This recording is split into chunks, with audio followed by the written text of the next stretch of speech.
Hey everybody, so I'm here in San Jose, California right now. The reason I'm here is because I'm here to cover Apple's WWDC, which is Apple's annual software conference. This is where they announced the next iPhone's software. So the footage you're seeing right now is recorded with the DJI Osmo Action, which is DJI's action camera that I'm still reviewing. So what I'm going to do is I'm going to try to cover WWDC, at least today, day one, entirely with the DJI Osmo Action and put it on YouTube just so you guys can have an idea of how this video camera looks in terms of footage. I'm not going to do a traditional review because a lot of other people have already done it. So I'm just going to shoot a lot of footage and show it to you guys. So the standout feature of the DJI Osmo Action is that it is an action camera like GoPros, but it has a front-facing screen. So let me turn it on real quick. GoPro? Yeah, testing it. GoPro? Yeah. Okay, I don't know if you heard that, but he thought this was a new GoPro. So yeah, this looks just like the GoPro, with the only difference is that there's a front-facing screen on the camera, so I can actually see myself as I'm shooting.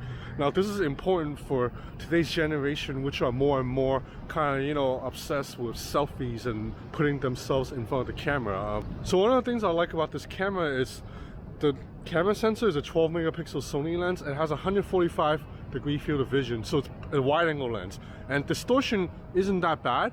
And the wide-angle lens, like a wider frame, allows me to get this shot you see here right now without using a selfie stick. In fact, I'm not even holding that, the camera that far out. Like, I don't have to extend my arm. Let me record a video. So you see, I'm just holding the DJI Osmo Action just like this on a little tripod, and I'm just holding with my arms slightly bent like this. So another selling point of the DJI Osmo Action is it has good stabilization because this is an action cam. So it's meant for you to put it on top of your helmet as you're skateboarding or riding bicycles, or like if you're going surfing and stuff. So I'm walking right now, it looks pretty stable. So I'm gonna run, and I'm gonna run full speed now.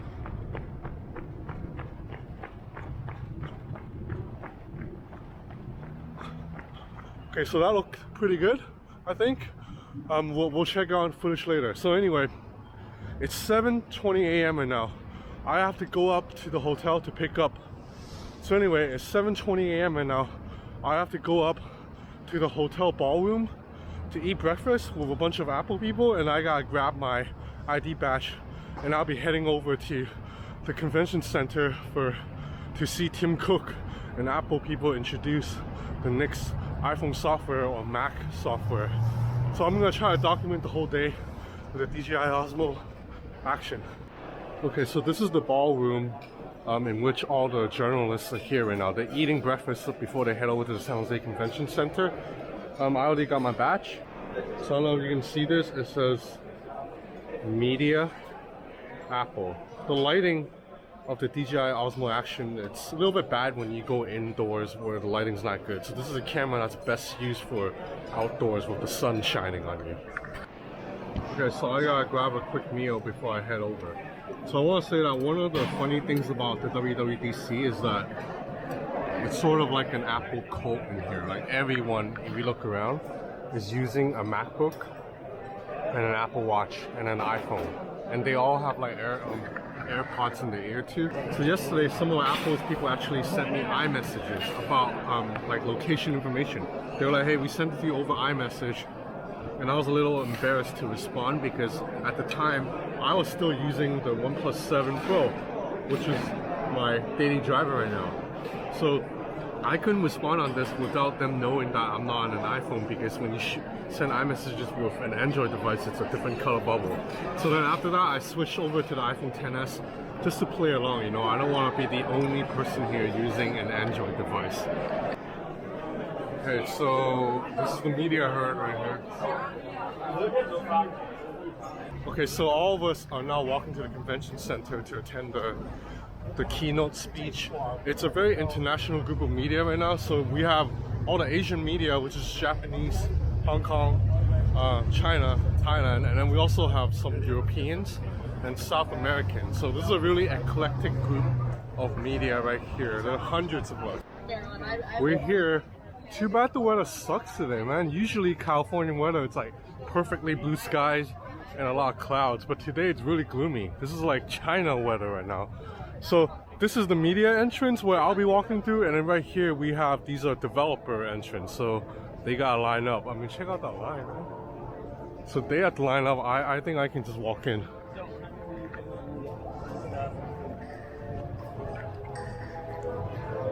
So this is still 4K 30 with stabilization on.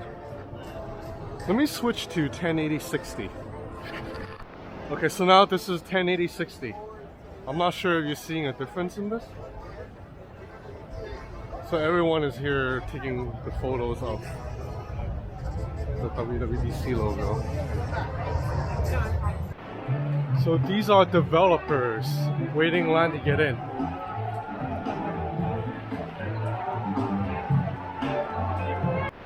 Okay, so they're gonna run up the stairs pretty soon. You notice that right now the lighting is a little bit dim. I'm gonna switch to HDR video. Okay, so I'll switch to HDR video recording now, so you see everything's better lit. There's better dynamic range. But when you turn on HDR, you lose stabilization. So now if I walk, it should be a little bit more jerky because I've lost stabilization.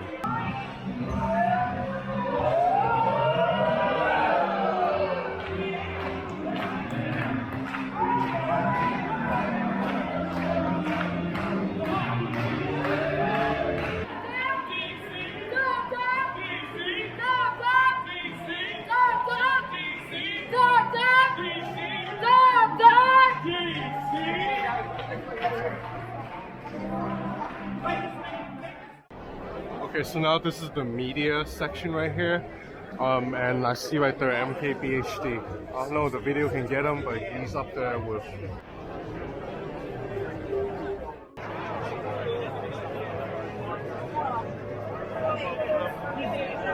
Mostly like one.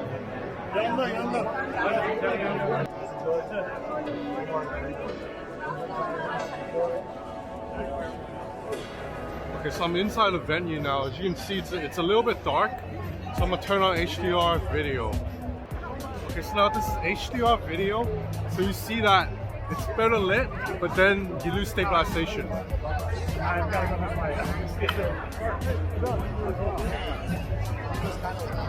Okay, so battery life on a DJI Osmo Action is pretty bad. I'm only down to 15%, and the event hasn't even started, so it's been just like a few hours. It's a good thing that Apple's providing us plugs because the Osmo Action is not lasting me, not even through one morning. Thank you. Thank you. Thank you. Good morning.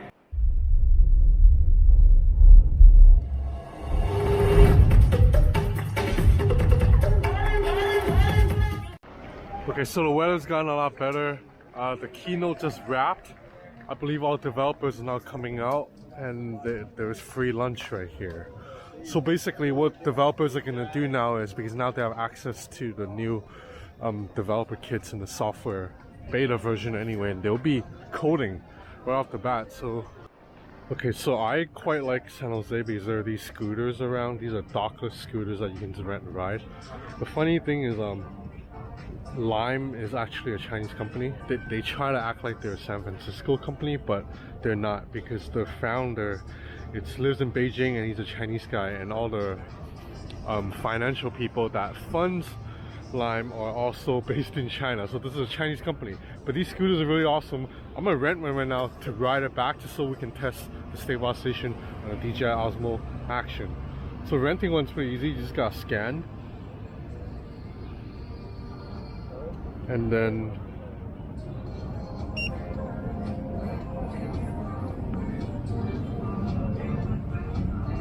yep, and now I have unlocked the scooters. Now I should be able to ride the scooter. Stabilization is on.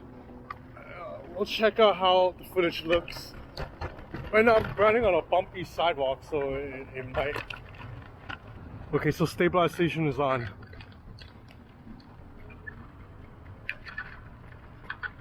So when you shoot with stabilization on the DJI Osmo Action, the footage is a little bit cropped. because it's EIS, is digital stabilization.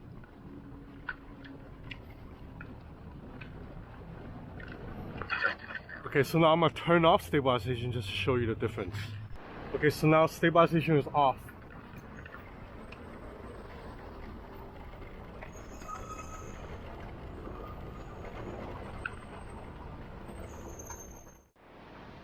Alright guys, so now it's 4 p.m. After the keynote ended, I went back to the hotel to write articles and work. So I've finished. The stress is over, and the weather's great right now. It's sunny, blue skies, a lot better than this morning when it was quite gloomy. So my thoughts on WWDC. I thought this year's event was good. Like, I also went to WWDC last year and I was a little bit disappointed in it. I thought it was pretty boring, but this year some of the new announcements are game changers. So the most important of which, in my opinion, is iPad OS. So previously iPads basically ran the same software as iPhones, and now with iPad OS, Apple's finally conceding that that's a stupid idea, that iPad should have its own operating system, especially if Apple wants us to look at the iPad Pro as a computer.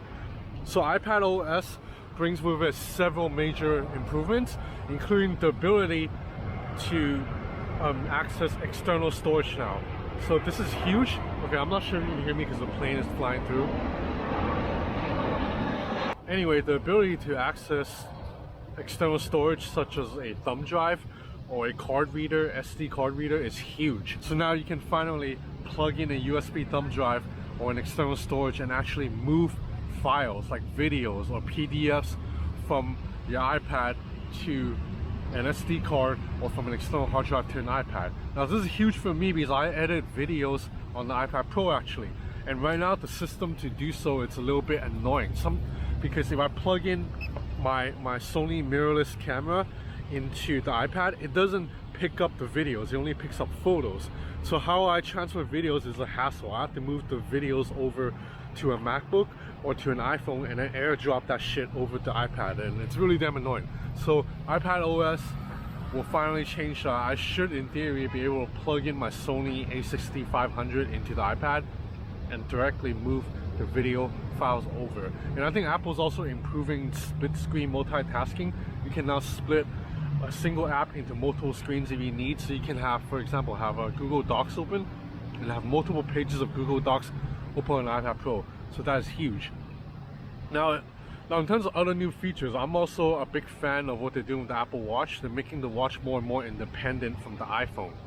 Previously, you need the iPhone to do anything with the Apple Watch, but now the Apple Watch is getting its own app store, so you're able to just download apps directly to the watch. If you have the new Apple Watch that supports eSIM, so you can, in theory, use the watch as a standalone device now. You don't need to have an iPhone anymore. So that is also huge for me personally, because you guys know me, man, I'm not a big fan of the iPhone and I'm not a big fan of the Mac, but I'm a big fan of the iPad and the Apple Watch. But anyway, so by the way, I also checked out some of the footage I shot on this DJI Osmo Action earlier, and yeah, I noticed that the colors looked a little bit dull, particularly when I was inside the venue. So I think the weakness of DJI Osmo Action is that it's just not good in low light situations. But right now, with good lighting, I mean, I'm pretty sure the footage right now is coming out pretty nicely. So that's about it for this vlog.